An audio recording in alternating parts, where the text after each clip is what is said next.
Bonjour, je suis ravie de vous retrouver avec le tutoriel de ce mini-album avec la collection Main Street de Mintopia. Alors c'est un mini-album qui date un peu, je vous montre là tout ce que j'ai utilisé pour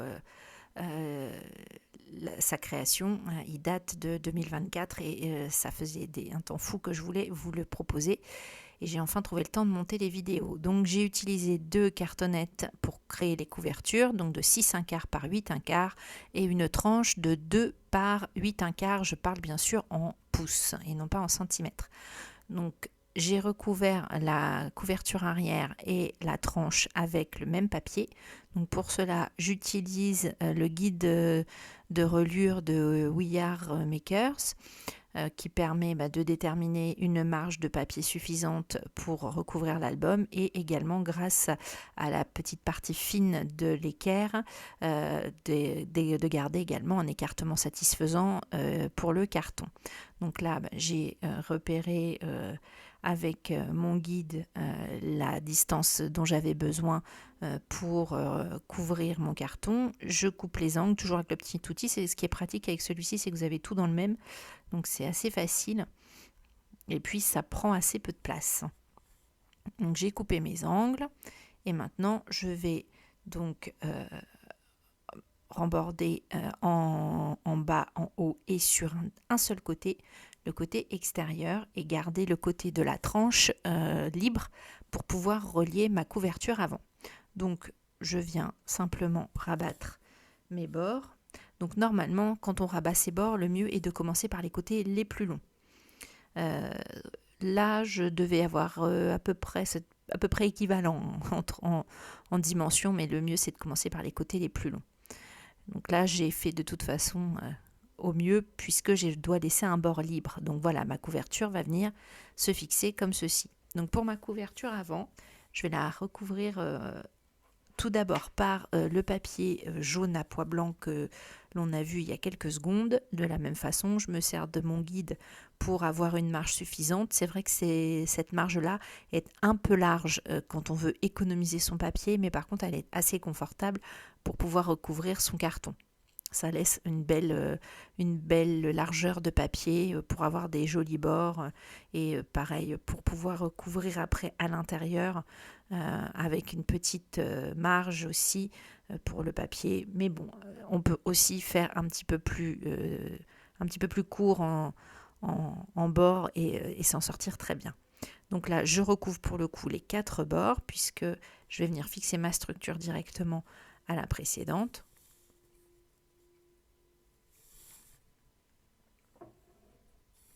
Donc là, j'utilise de la colle. Ça m'arrive d'utiliser aussi du double face, ça dépend un peu de l'humeur. Donc là, j'avais de la colle Tombow, mais je préfère vraiment la colle Nuvo. Maintenant, j'utilise plus que ça.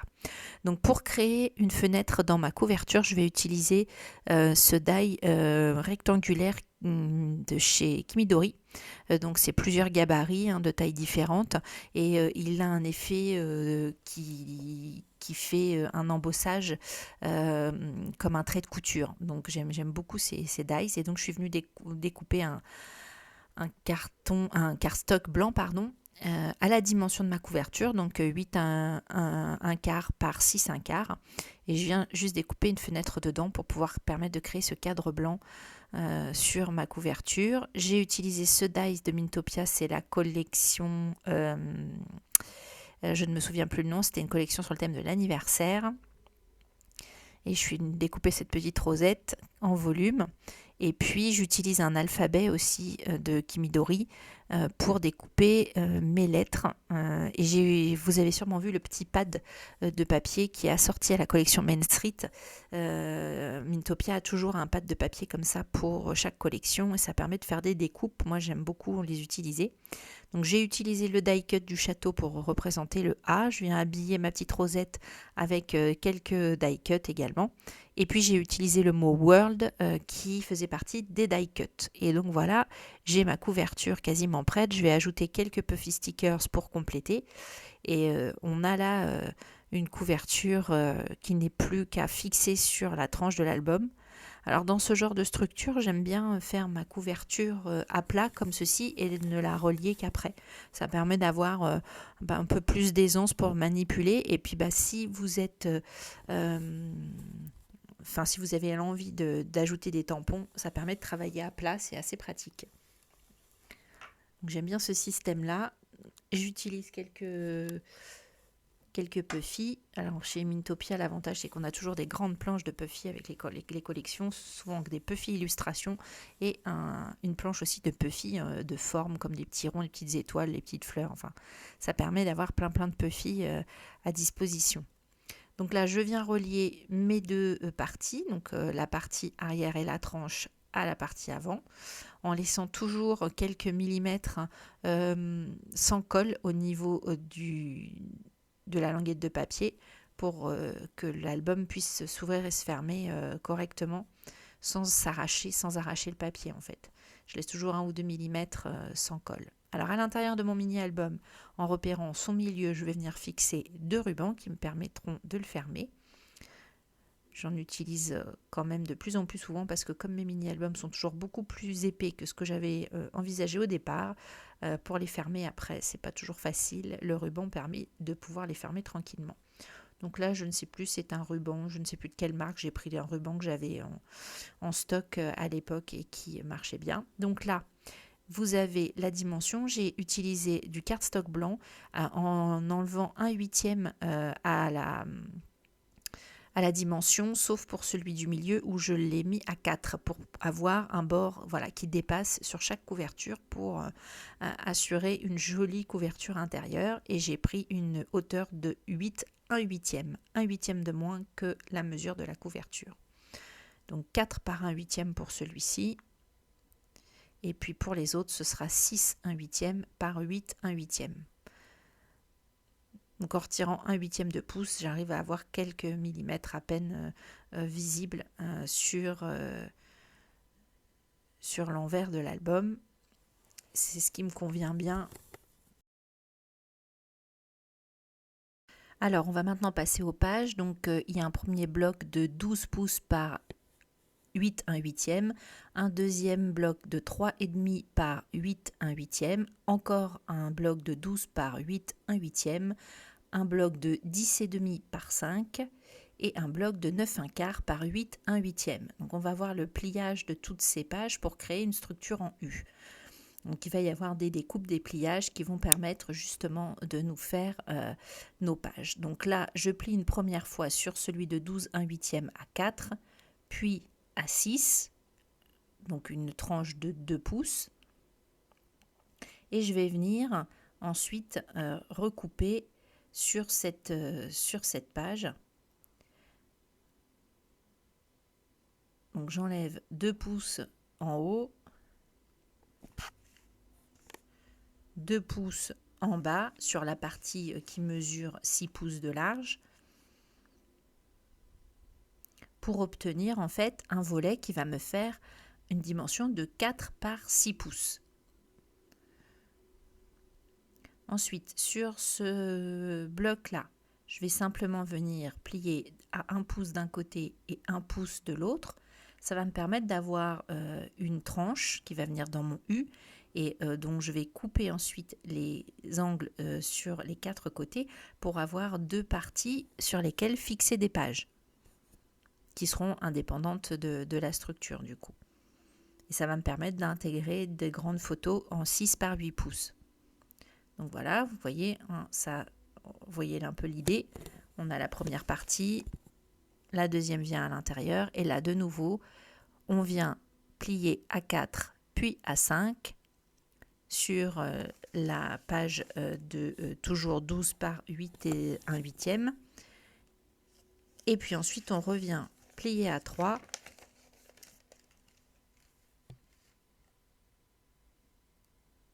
pour obtenir en fait un volet qui va venir se fermer sur la page. Donc, de l'autre côté, je viens juste, pareil, retirer, faire une entaille pour pouvoir avoir des petits volets qui s'ouvrent et se ferment. Donc on a une partie de 7 pouces à gauche où on a plié à 3, puis à 7.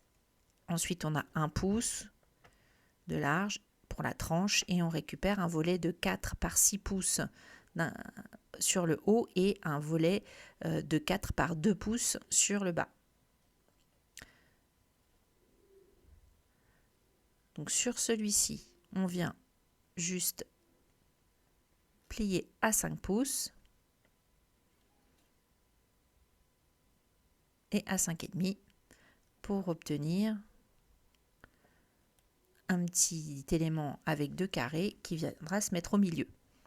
Vous voyez, en fait, à chaque fois, on réduit la tranche pour pouvoir créer notre structure en U. Donc là, sur la dernière phase, on vient plier à 3 et à 6. Ça va nous permettre toujours cette histoire de créer des volets pour nos pages.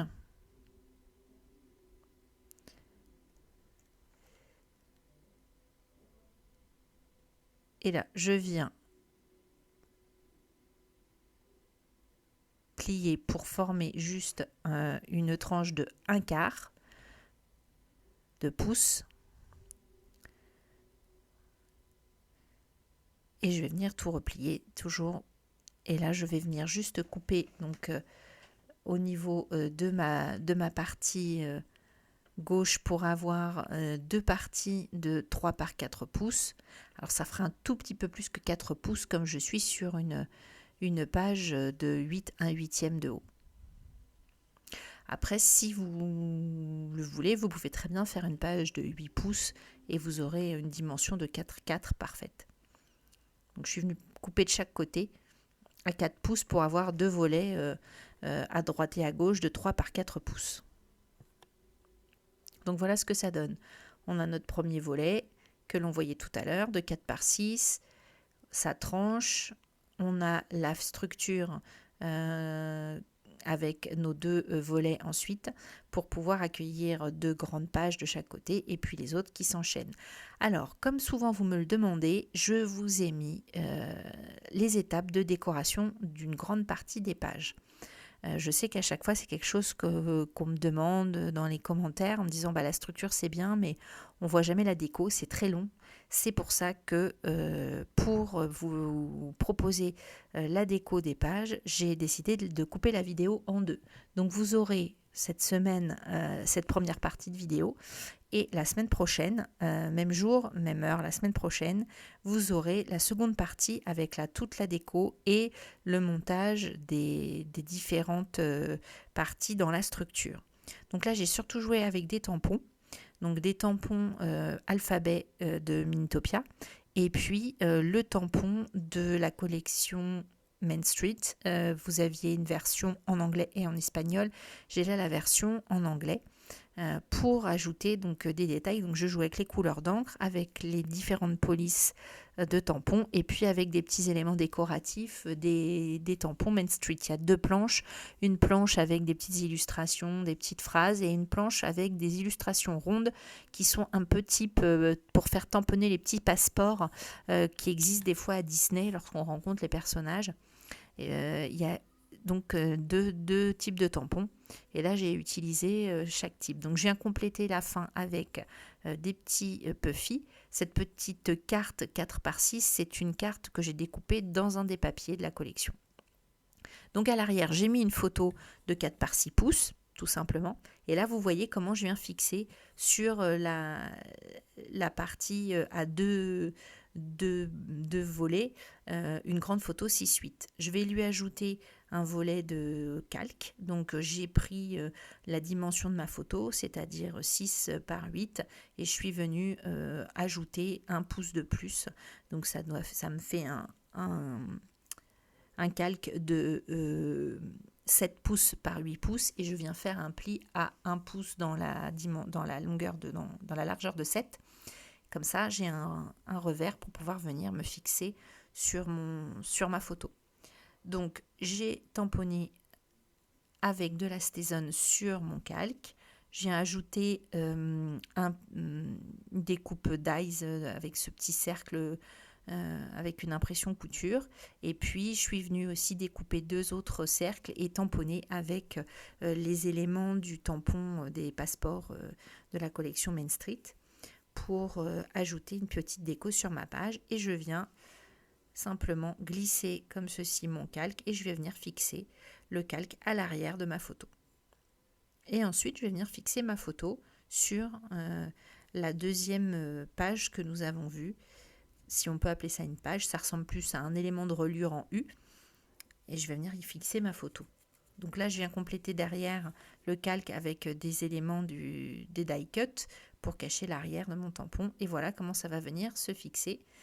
J'ai découpé un papier imprimé que je vais venir aussi mettre à l'arrière et j'ai utilisé ce dies pour créer des pochettes. Donc vous avez le fond plus le devant du dies que vous pouvez découper comme je l'ai fait là dans différents papiers.